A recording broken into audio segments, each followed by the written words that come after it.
comme on dit, fais attention à ce que tu souhaites parce que si jamais tu l'obtiens, ben tu vas devoir show up puis être à la hauteur de ce que tu viens de manifester.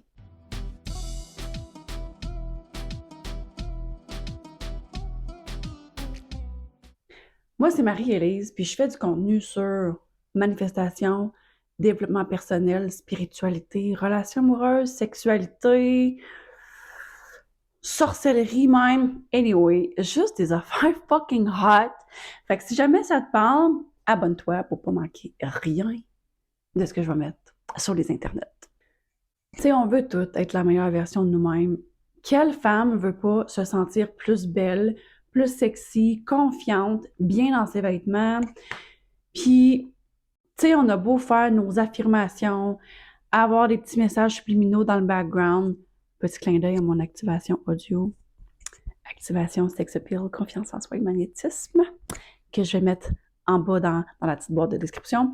Mais, tu sais, on a beau faire tout ça, une transformation, ça se passe de l'intérieur vers l'extérieur. Il ne peut pas avoir de shortcut. Si on fait des shortcuts, ça va faire un gros backfire, puis on va finir par tomber dans nos patterns, puis on va se saboter. Puis si on veut vraiment être capable de gérer ce que être sexy va nous apporter, je pense qu'il faut être capable de se poser les bonnes questions parce que si on ne va pas au fond des choses, puis à la limite peut-être même faire du shadow work avec ça, ben c'est possible qu'on tourne en rond très longtemps puis qu'on y réussisse jamais à atteindre nos objectifs. Puis là, on pense que c'est nous le problème. Puis là, notre confiance en soi descend encore plus. Donc, je vais vous poser une question. Qu'est-ce qui pourrait vous arriver de grave si jamais vous étiez à votre poids idéal, corps idéal, beauté idéale? Qu'est-ce qui pourrait vous arriver de grave? Est-ce que ce serait, par exemple, peut-être que dans le fond de vous, vous avez peur que peut-être vos amis de filles, voudraient plus vous inviter chez elles parce que là, leur conjoint vous trouverait attirante. Puis là, ça les rendrait insécures. Puis là, elles vous inviteraient plus par peur que leur mari vous trouve attirante. Ou ça pourrait être que ça vous tente pas de gérer le regard jaloux des autres femmes. Ça vous tente pas d'avoir des commentaires. Parce que, tu sais, des fois, les femmes, elles peuvent être dures avec les autres femmes. Puis c'est surtout les femmes qui n'ont pas confiance en elles. Donc, ça, c'est ce que j'ai remarqué autour de moi. Là. Les femmes qui jugent le plus les autres femmes sont souvent celles qui se jugent elles-mêmes le plus. Puis si jamais tu veux être la version la plus sexy, la plus hot de toi-même, malheureusement, c'est peut-être quelque chose que tu vas devoir gérer. Peut-être pas avec les autres femmes qui sont bien dans leur peau, mais avec les femmes qui ont moins confiance en elles. Puis ça, peu importe ce que tu vas faire, là, tu vas pouvoir rien faire pour éviter que ça arrive. C'est que tu vas devoir être en acceptation sur peut-être que tu vas déclencher des insécurités chez certaines femmes. Ça arrive. Mais tu sais quoi? Si c'était pas toi, ça serait une autre. Ça serait une femme à la télé. Ce serait une serveuse au restaurant qui sert son conjoint et elle, puis là, elle se sent moins sexy parce que là, justement, elle voit que son conjoint peut admirer la beauté de la serveuse. Donc, c'est pas toi le problème. Le problème, c'est que tu vas devoir être OK avec le fait que peut-être tu vas être un déclencheur, mais tu sais quoi? Regarde, si c'est un rôle que tu dois jouer, là, déclencher quelque chose en dedans d'elle, déclencher le feu en dedans d'elle pour peut-être se rendre compte qu'elles n'ont pas confiance en elles, qu'elles sont pas bien dans leur peau, puis qu'elles peuvent poser action pour remédier à la situation, puis être meilleures. Est-ce que ce serait aussi par protection? Je m'explique. Tu sais, des fois, il y a des femmes qui ont peur des abus potentiels, puis, tu sais, un prédateur, ça va rester un prédateur. Fait que c'est pas parce que tu te fais une couche de protection de 3 centimètres que le prédateur va faire « Ah!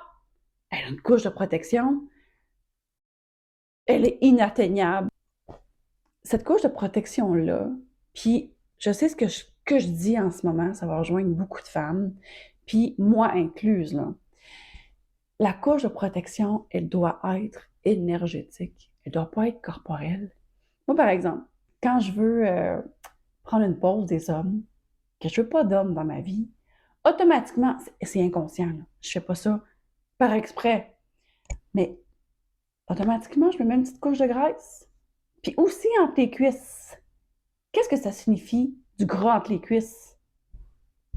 Tu fermes la porte, littéralement. Fait que est-ce que je suis obligée de faire ça ou je peux juste être tellement certaine dans ma décision de passer du temps tout seul? Hey, je suis pas obligée de me mettre une couche de protection. Il me semble que juste ma décision de le faire devrait être assez solide.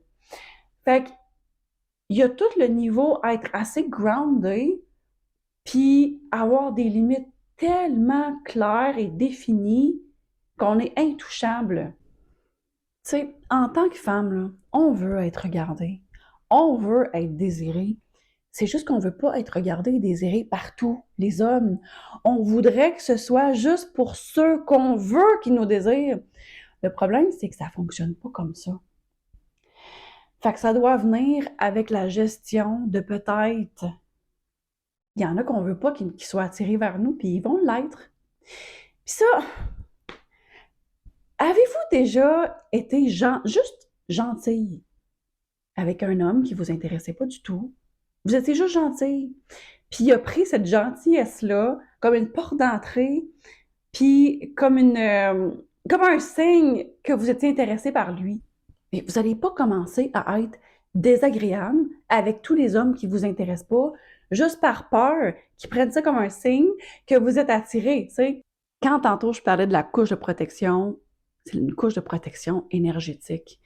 C'est de savoir que vous allez être regardé et apprécié par votre beauté par beaucoup de gens.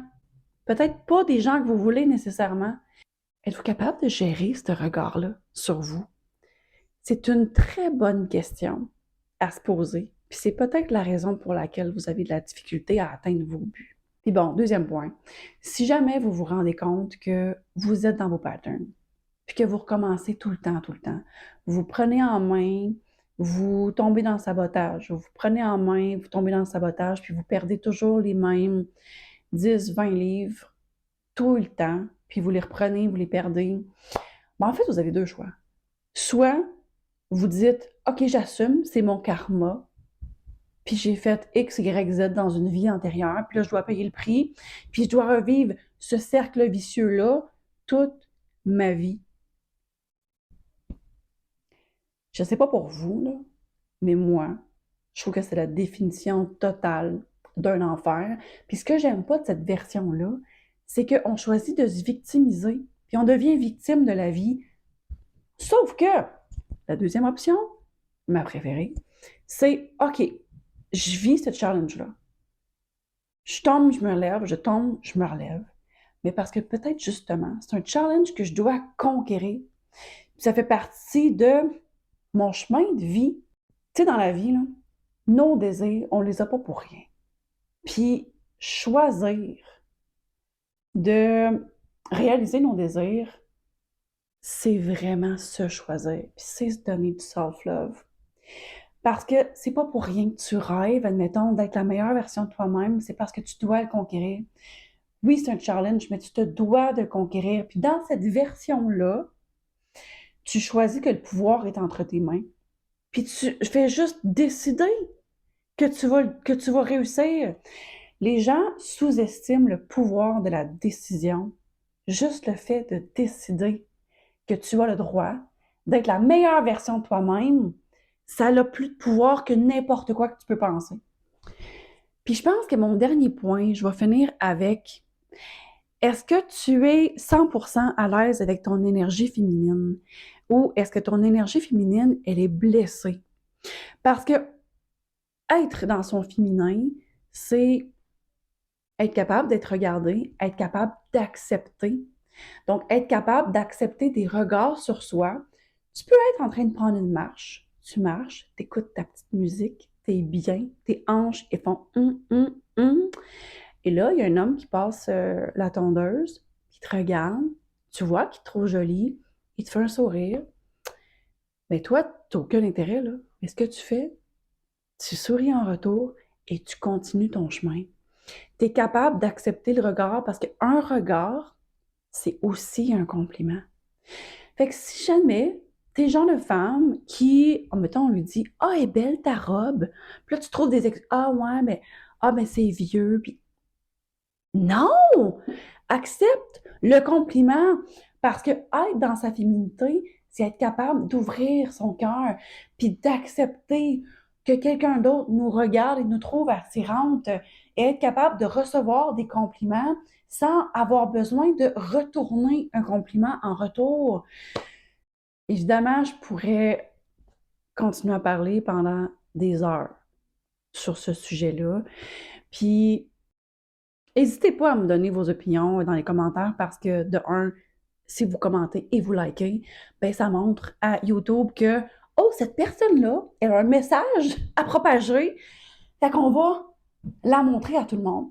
Donc, je vous apprécie énormément. Puis, abonnez-vous. À la prochaine.